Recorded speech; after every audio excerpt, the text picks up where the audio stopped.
தேசத்திற்காக ஒரு ஜெபம் என்கிற ஜெபவெளிக்கு நேராக இயேசு கிறிஸ்துவின் நாமத்தினாலே உங்களை வாழ்த்தி வரவேற்கிறேன். இன்றைய நாளில் குடும்பத்திலே திருமணத்துக்கு ஆயத்தமாய் இருக்கிற வாலிப பிள்ளைகளுக்காக இன்றைக்கு நாம் பாரத்தோடு நாம் ஜெபிப்போம். ஒருவேளை ஆண்டு கணக்களாய் காத்து கொண்டிருக்கிற பிள்ளைகள் இருப்பார்கள், ஆனால் கர்த்தர் அற்புதத்தை செய்யும்படியா இன்றைக்கு நாம் ஜெபிப்போம். மனிதன் தனிமையாய் இருப்பது நல்லதல்ல என்று சொல்லி ஏற்ற துணையை உண்டாக்கின தேவன் இன்றைக்கு குடும்பங்களில் இருக்கிற வாலிப பெண்களுக்கும் வாலிப ஆண்களுக்கும் கர்த்தர் ஏற்ற துணையை அவர்களுக்கு ஏற்படுத்தி கொடுத்து கர்த்தர் அவர்களை சந்தோஷப்படுத்தும்படியா இன்றைக்கு நாம் பாரத்தோடு நாம் ஜெபிப்போம்.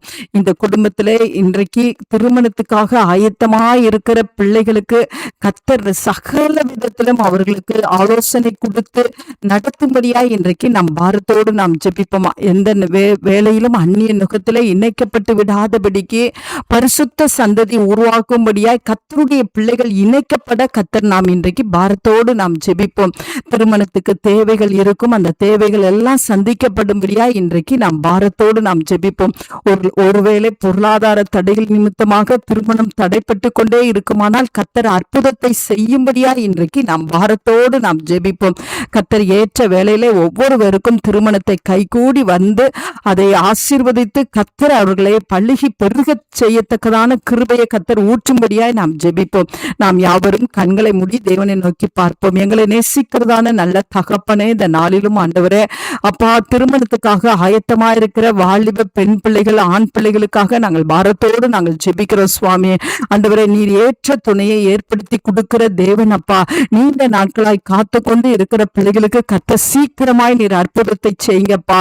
ஆண்டவரே, ஈசாக்குக்கு ரெபெக்காளை கொடுத்த தேவன் இன்றைக்கு உடைய பிள்ளைகளுக்கு ஏற்ற துணையை கொடுக்கும்படியாய் ஜெபிக்கிறேன். திருமண தடைகள் எல்லாம் நீங்கும்படியாய் ஜெபிக்கிறேன். ஒருவேளை பொருளாதாரத்தின் நிமித்தம் தடைகள் இருக்குமானால் கர்த்தர் நீக்கி போடுங்கப்பா. ஆண்டவரே உமக்கு ஸ்தோத்திரம். ஆண்டவரே, பிசாசினால் உண்டாக்கப்பட்ட தடைகள் இருக்குமானால், மனிதர்களால் உண்டாக்கப்பட்ட தடைகள் இருக்குமானால் கர்த்தர் அவைகள் எல்லாம் நீங்க நீக்கி போட்டு ஆண்டவரே பிள்ளைகள் ஆண்டவரே அப்பா கர்த்தருடைய சந்நிதியிலே இணைந்து ஆண்டவரே பரிசுத்த சந்ததியை உருவாக்கத்தக்கதான கிருபையை கர்த்தர் ஊற்றுங்க. ஒவ்வொரு பிள்ளைகளையும் கர்த்தர் ஆசீர்வதிங்க. இதனாலே கவலையோடு இருக்கிற பெற்றோரின் கண்ணீரை கர்த்தர் கேட்டு கர்த்தர் குடும்பத்திலே அற்புதத்தை செய்து குடும்பம் அகமைகளை கிறிஸ்துவுக்குள் அகமைகளை சாட்சியாய் இருக்க உதவி செய்யுங்க. இயேசுவின் மூலம் ஜெபிக்கிறேன் நல்ல பிதாவே. ஆமேன், ஆமேன்.